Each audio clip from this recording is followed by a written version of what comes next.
வாத்து மாதிரி வாய், நரி மாதிரி கால். இதோடைய வால் பார்த்தீங்கன்னா பீவர் மாதிரியே இருக்கும். இந்த விலங்குடைய பேர் தான் பிளாட்டிபஸ். வீடியோக்குள்ளே போகிறதுக்கு முன்னாடி நம்மளுடைய சேனலை சப்ஸ்கிரைப் பண்ணாதவங்க சப்ஸ்கிரைப் பண்ணிடுங்க. வாங்க வீடியோக்குள்ளே போகலாம். பிளாட்டிபஸ் ஆஸ்திரேலிய நாட்டில் அதிகமாக காணப்படக்கூடிய ஒரு விலங்கு பிளாட்டிபஸ். இந்த பிளாட்டிபஸ் முழுக்க முழுக்க ஒரு விசித்திரமான விலங்குன்னு சொல்லலாம். இந்த பிளாட்டிபஸ் முழுக்க முழுக்க ஒரு பால் ஊட்டி, பட் ஆனால் முட்டை போடும். ஆமாம், இது முட்டை போட்டு கொஞ்சம் பொரித்து தன்னுடைய குட்டிகளை பாதுகாக்கும்.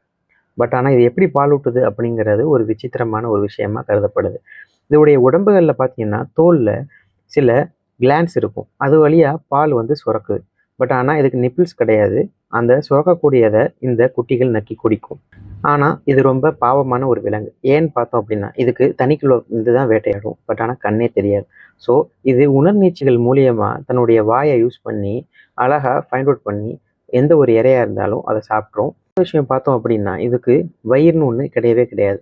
இது சாப்பிடக்கூடிய சாப்பாடு நேரடியாக குடலுக்கு போய் அப்படியே செரிமானம் அடைஞ்சு அதோடைய வேலையை செஞ்சு முடிச்சிடும். ஆண் பிளாட்டிபஸ்களுக்கு காலில் ஒரு முள்ளு மாதிரியான அமைப்பு இருக்கும். இது ரொம்ப விஷமான ஒரு முள்.